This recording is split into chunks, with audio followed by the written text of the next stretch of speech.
Welcome to the Counselling Tutor Podcast, the must-listen-to podcast for students of counselling and psychotherapy.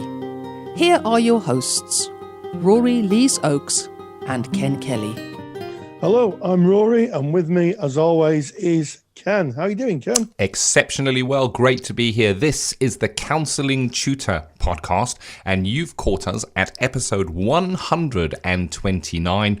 Great episode for you today, covering three topics, kicking off with speaking about working with diversity. And there's going to be some interesting nuggets in that, maybe things that you haven't considered before. And then we're going to be checking in with our good friends at the CPCAB. We're going to be speaking with Ray Vanderpool. I know, Rory, you met up with Ray and spoke a little bit about learning from observing. Do you want to give us a bit of taste of what we can get from our check-in? Absolutely, Ken. And it's really interesting. CPCAB are all about researched evidence in terms of learning outcomes. And he was speaking about learning from more experienced practitioners, how we can develop, or how students can, or anybody, I guess, can develop their practice by learning from people who are a bit further down the road. And there's a lot of evidence to back this up. So it's really not to be missed. Learning by observing. Looking forward to that one. And our final topic for episode 129, we're going to be covering the topic of data protection, how we store, manage, share data that our clients share with us. And we're going to be focusing specifically on any kind of recordings that are made. But of course, that will spill over into things like notes and things like that. So that is episode 129. So starting us off, working with diversity, Rory. Yes, it's interesting, isn't it, that when we go to train as counsellors, some of the modules in a lot of courses talk about diversity. And one of the things that sometimes we don't realise is diversity is not always apparent. So it could be that we're working with a client. I guess everybody's diverse, everybody's different, everybody's the other, because we all have our view of the world, we all have our own frame of reference. However, you could be working with a client and they could be diverse and you may not know it. And a good example of that is someone who may be gay or transgender, and you may not know because you may not be able to tell. So we have to be very, very thoughtful of our own frame of reference. We grow up and we develop in a world that kind of develops around us, and we develop our own culture. And sometimes it's useful to think about how our own cultural experience may impact on our clients. 100%. And understanding diversity, understanding where your client may be at, so important. So I can take a simple example is if somebody had mobility issues and they weren't able to maybe walk and they were wheelchair bound, that is visual. And you can put I guess plans and actions in place, but so much, as you've quite rightly said, Rory, is not visual. And I think that message is being broadcast more and more, specifically here in the UK, with signs in parking areas and on toilets that says things like not all disabilities are visual. I don't like the word disability. I much prefer diversity because it covers so much more. Dyslexia means that the person is neurodiverse. And it's interesting because if as a counsellor we have maybe an entrance form or something we want to pick that we want a client to fill in, that may involve them reading. If we're sharing a contract, we may be saying to them, here's a copy for you, read over that and let me know what you think. If that person struggles with reading, they have some form of dyslexia, and that is not seen to us, then we're not working with that diversity. We're not working in service of the client. Neurodiversity is something that is coming to light more and more now, and that would cover things like ADHD, dyslexia, autism, all not visually apparent, I guess. Yes, absolutely. And I think this topic is really pertinent when we come to things like people who are transitioning, people who may be gender fluid. May not always be apparent, and it might be that there's somebody in the process of transitioning. So you may have a woman sat in front of you, but it may be that they're considering transitioning into changing their gender. And sometimes we've got to be very, very thoughtful of that. I've known counsellors who've worked with someone who comes in and presents and dresses like a man one week, and then next week a woman walks through the door and it's the same person. It's just that they've embraced their diversity. They've embraced the fact that actually they feel that they want to live their life as a woman. And it's really important that we realise that we live in a diverse world, that maybe our own experience of how we live our lives isn't enough. We need to learn about diversity. And certainly we cannot ask our clients, we cannot learn from our clients directly. We cannot say to someone, what's it like to be gay then? Just tell me a little bit about this gayness, because that's just absolutely not acceptable. We have to undertake training and CPD and gain a wider view of our world. And sometimes the messages we get, growing up may completely impact on the world we live in today. I mean, I'm 61, and when I grew up, it was illegal to be gay, if you can believe that. It was certainly illegal to be homosexual. That was the law. And now, of course, we live in a world where people can be absolutely who they want to be, and that's a great thing. But it's something that I think through training, people sometimes have to look at their own views and opinions. 100%. And just speaking about how times have changed, Rory, it wasn't that long ago where to be gay was considered an illness. And it's just incredible that it was thought of in that way when we look at what today's society looks like. You spoke about frame of reference, Rory, where you're saying that we need to be in the client's frame of reference in a counselling situation. That's what counselling is about. It's about seeing what the client is bringing from their frame of reference to try and understand that, and then empathically be there with them, standing with them within their world. And if we don't understand their world, if we don't take into consideration their diversity, and diversity has such a range, it goes from what family you were brought up, what area of the country you were brought up, what class you consider yourself in. There's so much to take into consideration to be in that client's frame of reference. And I agree with you, Rory, that the client is not there to educate us on their diversity, but it is good practice to at least invite in your contracting stage if the client wants to bring any form of diversity or difference that they may have. And you can bring that along the lines of saying, so we've gone through this contract, and I wonder if there's anything else that you feel that I should know about you for us to be able to work together better. And that kind of lays out that little carpet in a very soft way for them to bring any information that you may not have asked or may not have been covered in your contracting. Yes, absolutely. And of course, not stereotyping. One of the things that sometimes came up when I trained counsellors was that, and certainly in work I've done when I've worked in services, where people would say, well, of course, they're going to be like that because they are, and then just add in the diversity. The idea that people may be instantly depressed because they're gay was one that has done the rounds for years. It's very possible that someone could be depressed for all the reasons that anyone else is depressed, not labeling the diversity as the problem. And you're right, Ken. I think it was 1980 when homosexuality came out of the Diagnostic Statistical Manual, and it was only this year, 2019, that transgender was taken out of mental illness. It was being removed from the International Classification of Diseases. I think it's called the ICO. So, there still seems to be a lot of work to be done, but at least it's progress. It is indeed. And I think you're 100% right, Rory, in not judging. And that's part of being a counsellor, a psychotherapist, is not being judgmental. But we need to look to ourselves, our own upbringing, what messages we were given as children, what we experienced as we were growing up, to understand any kind of hidden agendas that we may have that are unseen to self. And that's why personal development is so highly encouraged in counselling and psychotherapy. We need to really look at ourselves and what our relationship is with how we see the world, I guess, and how we may see someone that is different to us.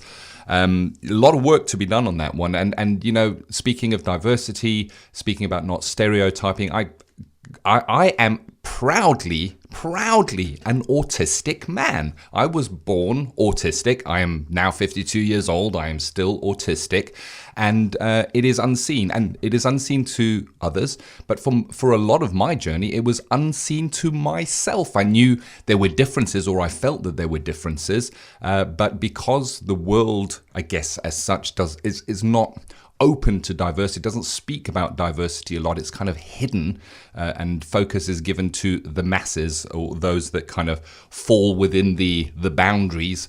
It was missed, and today it's very different, because neurodiversity is very quickly growing. There's a lot of light being shone on that, and the people that were born with autism, there is maybe higher functioning, and higher functioning doesn't mean that they can do maths really well. Higher functioning means that there may not be the barriers of speech impairment or learning impairment that would be picked up in a child. Higher functioning means the person would appear to function, I don't want to use the word normally because I don't know what that is, but as the masses. But so much work being done on that, and they're calling autism now the lost generation. There are so many people around my age that grew up. It was never picked up. It was never recognized. It was never noticed. But I know that I think and I work differently to others, and that will play a part in the counselling room if I went into counselling.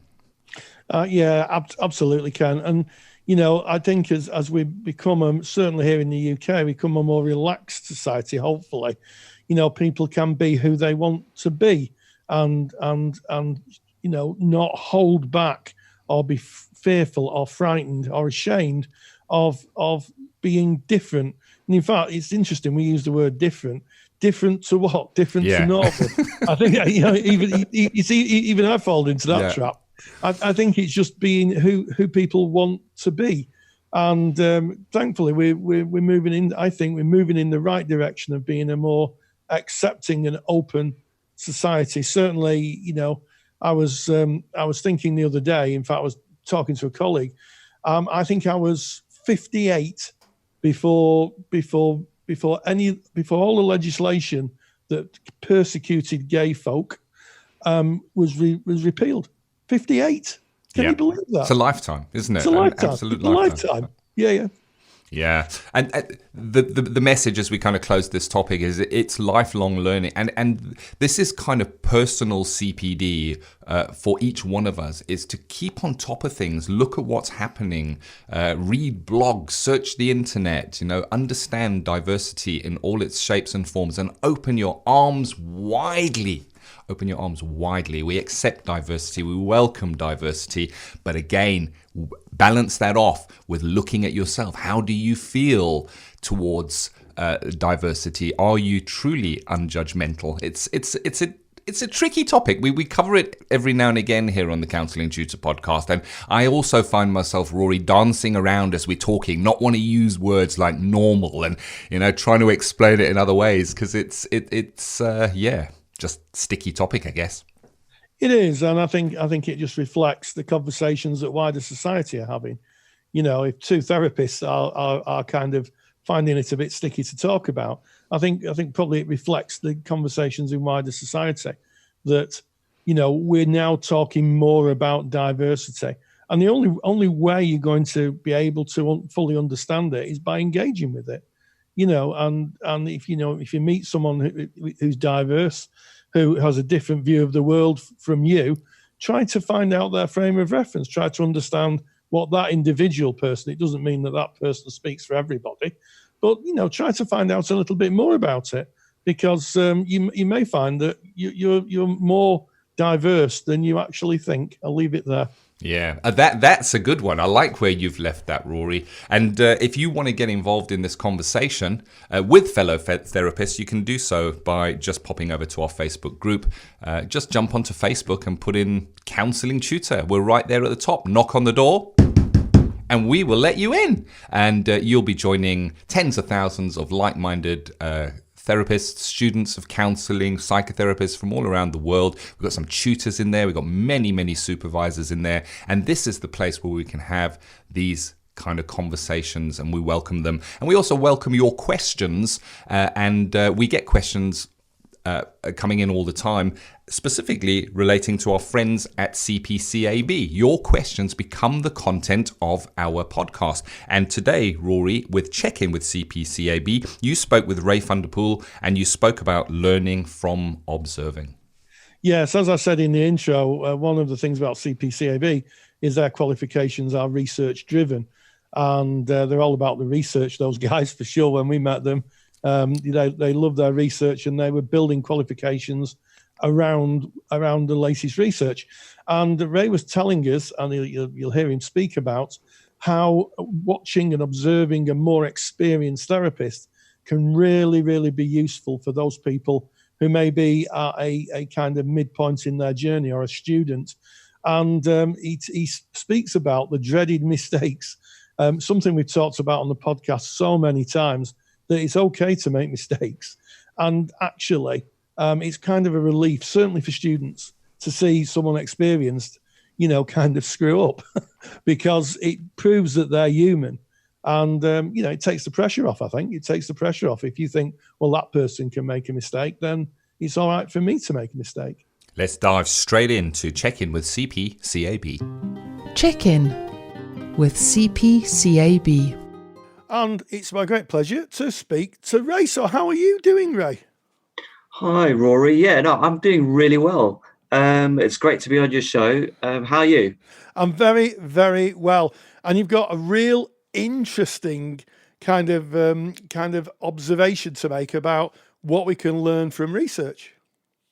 Yeah, this morning I was thinking a little bit about what happens in counselling courses and sessions and tutors, and I was thinking, how do we learn, and also why do we do the things that we do? And I think that's so important that we understand that whatever our practice is underpinned with some evidence.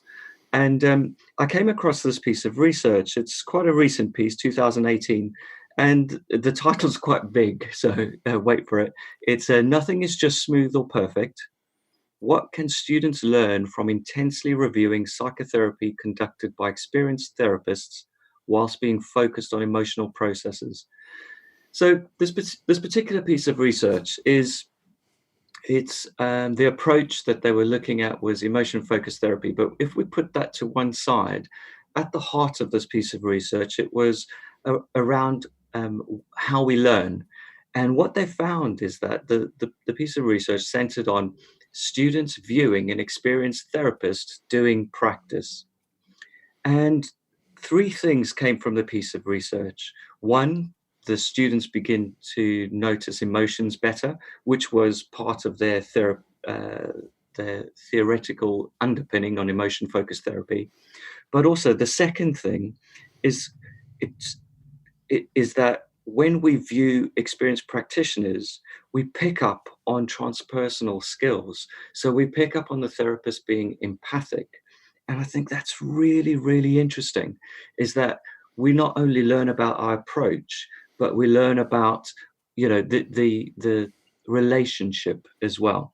And the third thing that we learn, and this is my favorite, is that therapists make mistakes. And if I read off the research paper, it says the third point, even experienced therapists fumble. And that is so important for our students to understand, is that actually we're all human. We make mistakes.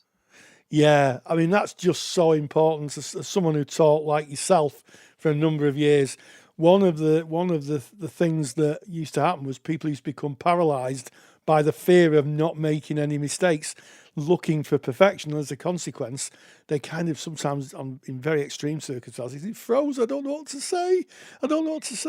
And I would say, just be yourself. It's good enough. And if you do make mistakes, that just proves that you are human.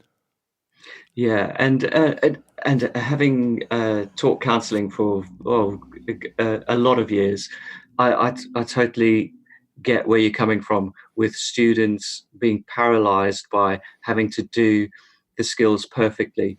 And I think this is a refreshing piece of research that actually states that, being in a relationship with somebody, it's not perfect, it's imperfect, and actually that is what balances that therapeutic alliance. If you think about person-centered therapy and Rogers and the trying to get rid of the power imbalance within the therapeutic relationship, that's part of it. Actually, having somebody experience you as a human being, being fallible, is part of the process. Absolutely. Because if they can see that you're human, it's all right for them to be human. Yeah. And certainly for clients who've been brought up with very strict conditions of worth, told that they have to be perfect, to see someone who's not and is just themselves, it can be quite a therapeutic kind of process in itself, I think. Yeah, it's freeing. It's freeing. It's being accepted, Rory. Yes, that's what I was struggling for. It's being accepted, and that for a lot of clients is a really new experience. Yeah. Really new experience. And going back to this piece of research, I suppose what I would like to put out there is as counselling students, how are you being taught, and are you engaging in maybe not just listening in class, but going away, having a look online, finding pieces of experienced practitioners doing what they do, learning through watching other people use the approach that you're training in? Yeah, I mean, if you think about it on a very kind of linear level, if you were learning to play the guitar, you'd learn the chords, but you'd watch someone else playing, wouldn't you? And you'd go, oh, they've kind of dropped a chord there, or they've done it slightly differently, and you would say, I like that, or I might try that. So it's really, really important. Can I ask you a question? Do you think there's value in tutors actually giving demonstrations of counselling skills? I think tutors are sometimes afraid of giving demonstrations. I think that for me, I always, not in every session, obviously, but I always gave students, especially maybe the higher level students. So when we're looking at level 3, level 4, because I think it can be a bit intimidating at level 2 for an experienced practitioner to go through all the skills and make it look relatively easy. That is quite scary. But certainly, I think it is really good for people to view other people in practice, and it's not something you get once you've qualified. If you think about where your learning is, the other feedback that you get when you're practicing is when you're in supervision, and the supervisor is not necessarily in the room. I mean, I could go on to filming sessions and bringing that to supervision, but that's probably a whole new podcast. It is. But yes, you are right, and I want to pick up on overwhelming students at level 2. I used to do counselling skills at level 2, and I would make a point of saying you would expect me to be reasonably competent because I'm teaching, and B, I've been doing it longer. But practice gets you there, and I used to go down very well. I think if you put yourself in a position, and if I made the odd mistake, I'd encourage the students to say, "You were a bit directive there, Rory," and I'd go, "Tell me why," and you start a discussion. Yeah, that's so important. I think that's where a lot of the learning takes place. I think viewing somebody do that in practice, but then it's learning's always not passive. It's always an active experience. So as a student, I'd encourage the students to take notes, to note when you did certain things, so that you could ask those questions and you could say, actually, Rory, what was going through your mind when you did that? And then you might say, well, I was thinking about buying bread on the way home, or it was that was a very specific type of intervention. But whatever the reason is, I think learning is always an active experience, and seeing somebody else practice is a bit like gold dust. You're absolutely right, and of course that links to something that I talk a lot about, which is clinical thinking. The idea of the intervention is informed by who you are experiencing in that moment. It's just not a random kind of mistake that you use a skill or that you engage. You do it with a kind of intent, reflecting back exactly where the client is, or your intervention is exactly where the client is. Yeah, it's very interesting. You're going to get me going, Rory. It's very interesting when you look at the layers of what you do as a practitioner, because on one level you're connecting as a human being in a relationship. At another level, you're using your skills in practice, and at another level, you choosing when to use those skills because there is intention. What we do. You talked about reflection. We reflect. And we reflect again, and we reflect again. But why do we do that? What is our intention? Our intention is to gain depth rather than breadth. So if somebody's struggling with a particular issue, asking really open questions all the time, although a person-centered skill or a listening skill, it's not really helpful in gaining depth. So, this idea about when to use skills is key. Yes. So as we come to the end of this little segment, one of the things I'm going to take away, a big takeaway, is that watching someone else practice gives us a sense of how it could be done. It gives us a sense of how we may integrate that particular way of being and way of working. It informs us. It gives us a sense of how it's done, but more importantly, it shows the very human side of the practitioner. And if there's a mistake or there's something you think, well, is that person-centered? Creates a discussion, creates a thinking point, and people can go away and integrate the outcomes and the reflection into them and their practice. Rory, it's been such a pleasure being on your show. Well, thank you very much, Ray. Check-in with CPCAB is proudly sponsored by CPCAB, the only awarding body run by counsellors for counsellors. To learn more about CPCAB qualifications and to get more detailed information on today's podcast topic, visit cpcab.co.uk.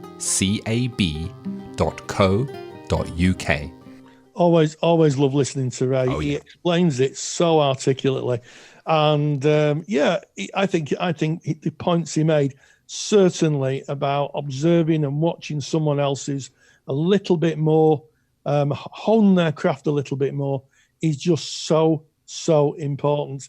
And as he said, the research backs it up. Indeed it does, and definitely go through to our show notes. There's a link through to CPCAB website where you can find out more about that topic. What really stood out for me, Rory, is I observe greatly from I learn, I might say, from observing. It's my learning style is watching someone else, and it's kind of interesting. It's not always about what that person is doing. It's often about how they are doing it. It's about their way of being within that moment. And I recall my first lesson in level 2, where I started counselling, my very, very first lesson or lecture on counselling. The tutor walked in and I felt a little bit nervous. I was in this new group and I felt a little bit underconfident because I struggled with dyslexia and learning. Am I going to be able to do this? And I expected a really together person to walk in that had all the answers and knew exactly what they're doing. And the tutor walked in and struggled with the technology of getting the slide projector to work, and openly owned that, saying, oh, I can't get this technology to work. I'm always struggling with this technology. And I learned so much from observing that. It put me at ease, and it wasn't what she was doing. It was just her way of being, of owning that. So learning from observing, so very, very important.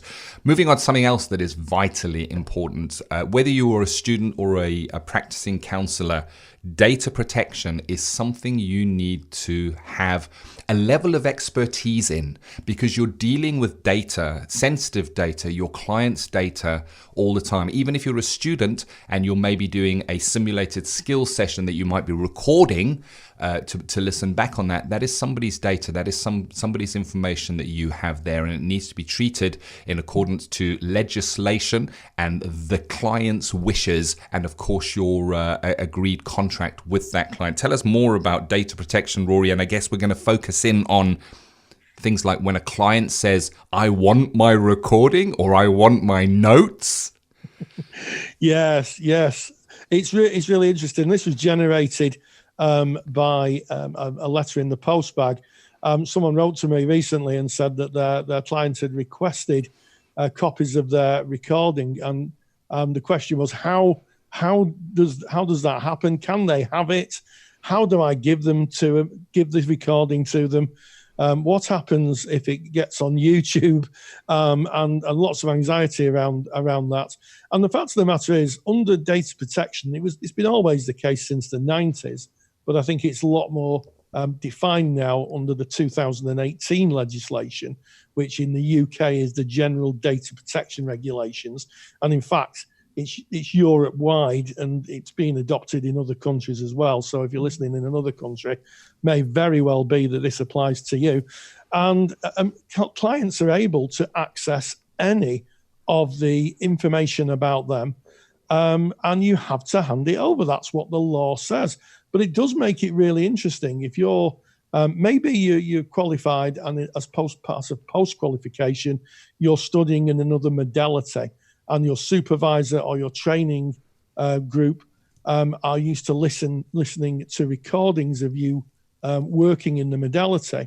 The client can actually ask for those recordings. And here's the thing, they can ask those recordings with you on them. So you have to be very, very thoughtful. And I would say very thoughtful about making recordings. And it may be just a fact of life that some clients want to hear what they've said, and you're part of that, and you may very well have to under law hand that over. And it does give the next interesting piece for my thinking is, how do you hand it over? You know, a lot of recordings now are done electronically. I'm recording this at my end on a voice recorder, and it produces a data file. So how do you hand it over? Do you send it across the internet? In which case, you know, how do you make sure that's secured? Or probably the best way, I would say, is to put it on a USB stick or burn it onto a CD. And the key thing is that if anybody requests data, get them to put it in writing and get them to sign for any data that they've received. So that should, you know, the worst case scenario, I'm all about the worst case scenarios, Ken. Should a client decide to put your recording on YouTube, which I don't think's ever happened, but should someone want to do that, then you've got no comeback. You can say, well, I handed over this recording to them, and they are the people who've put it on, not me. So we have to be very, very careful. And I think specifically for students, because I know a lot of awarding bodies don't allow students to record clients as part of the course. They have to do their advanced skills with peers, and there's a good reason for that because of data protection and the fact that clients might access that information. If it's done in a class-based situation, the law still applies, but I guess it's within the class. Yeah, it's it's an interesting topic when we're speaking about data protection. I think if we went back just 5 years, it would have been a very different picture. If we went back 10 years, it would be an entirely different picture of what data protection looked like. And at the time of recording this podcast, there is demonstrations happening in Hong Kong around how data is being collected without people's permission via facial recognition. Can't say it, but it's happening. Facial recognition systems. And the public are saying enough is enough. I'm drawing a line in the sand here of how much data you can collect on me. I was looking just this morning at the agreement with if you're using any kind of speech activated software like Siri or Alexa, and what rights you are giving away by using that software. And it's really interesting that the legalities involved, that they have your voice on file and can store that and can use that for research and marketing purposes. And here's the thing, you might think, oh, well, that's Google and that's Amazon and that's Apple. Those are the big companies. But you, as a counselor, as a psychotherapist, are subject to the same legislations. And it doesn't, those legislations don't kick in only when you've made notes on your client. They kick in long before that. Before your client even gets in contact with you and they visit, maybe you have a website and they visit your website. Well, already your website will be collecting data. Is it collecting cookies? Are you asking them to get in contact with you? via a contact form or email? How is that electronic communication stored and handled? There is so much to look at. And of course, with the recent introduction in Europe of GDPR, General Data Protection Regulation, the law states how we should handle data, what information we need to give to people whose data we hold. And we need to be up to date on that. There's just so much more to being a counselor. I'm thinking back to Carl Rogers' days and how much more complex it seems now with the legislation specifically around data. And I think that as we go forward, this will become more and more tricky to navigate. Absolutely, Ken. And it's worth remembering the history of data protection. It started off with someone visiting a tip in Bristol, as I recall, if my memory serves right, to find that an NHS trust had dumped thousands and thousands and thousands of patient records in a landfill, and they were blowing through the car park people's personal medical data. And that really started, there was a huge amount of uproar about it, and rightly so. And what happened was that there was a government inquiry, and that really started the data protection kind of movement, which is just down the road. I think it's based in Wilmslow, not far from me. And now we have come to this state of affairs where lots of information is held electronically. So I produced a super duper handout on data protection and called Understanding GDPR. And all you have to do to get that super duper handout is to go to our mother website, counsellingtutor.com, click on the podcast tab. It's podcast 129, and you can click onto a link and you will get that delivered to your inbox. So at least you've got a little overview of GDPR, absolutely essential now in the world we work and live in, and absolutely essential not only for qualified practitioners, but for students as well. Yeah, and if you are a member of our paid-for resource, which is called the Counselling Study Resources, log in there, go to your lecture library. Rory has done a whole lecture. It's over 40 minutes just on the topic of data protection linked to GDPR. It is a must-view lecture. I often think about data protection, things like GDPR, understanding it all, implementing it as vegetables, eating vegetables. Nobody wants to eat their vegetables. Everybody wants to eat the puddings and the nice sweet things. But we have to eat our vegetables from time to time, and it's really, really well worth having a look at, because when it goes wrong, it can go horribly wrong. I also want to assure anybody that does visit our mother website, counsellingtutor.com, any information that you share with us, if you put in your email address to download Rory's super duper handout, your information is protected. We have a privacy policy which covers how that data is used. And Rory, you are our data processing officer, and you on a regular basis audit our systems and check that there's no leaks. And then you kind of file that. We keep that on file to evidence that we are protecting data. And as therapists, as psychotherapists, whether studying or qualified, same laws apply, and we need to know this stuff.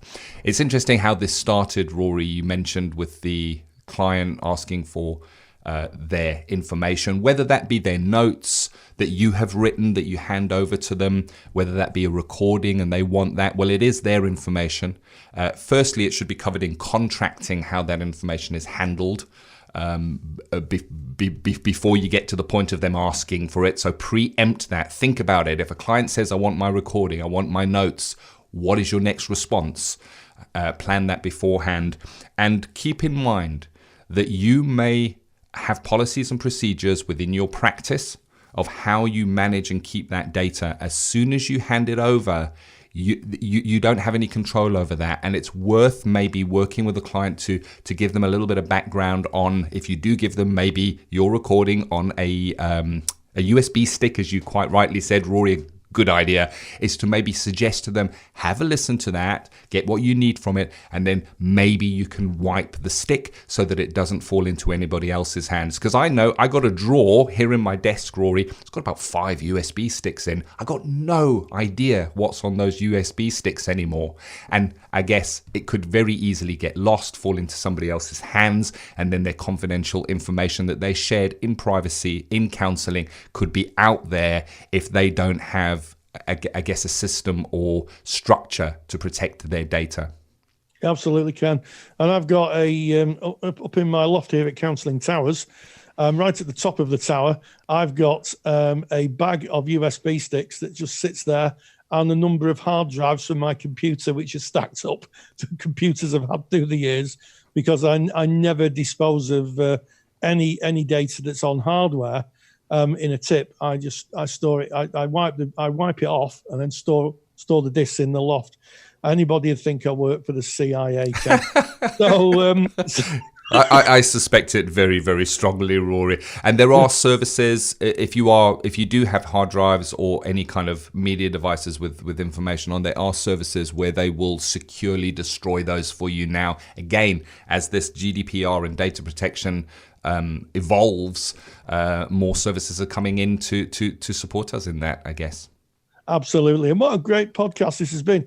We started off with working with diversity, where kind of myself discovered, not that we didn't know already, there's really no such thing as normal. Checking with CPCAB.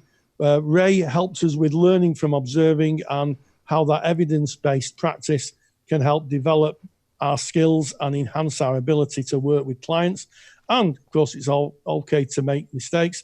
And then we ended with data protection and an overview of how data should be stored, how clients should engage with that, and what our professional kind of obligations are when it comes to data. What a great podcast. And hey, stay grounded and stay safe and eat your vegetables. Take the stress out of your counselling studies and get the support of Rory and I by joining us in the Counselling Study Resource. Counselling Study Resource, or CSR for short, is the world's most comprehensive assignment guidance and study support resource for students just like you of counselling and psychotherapy. See how Counselling Study Resource can help you.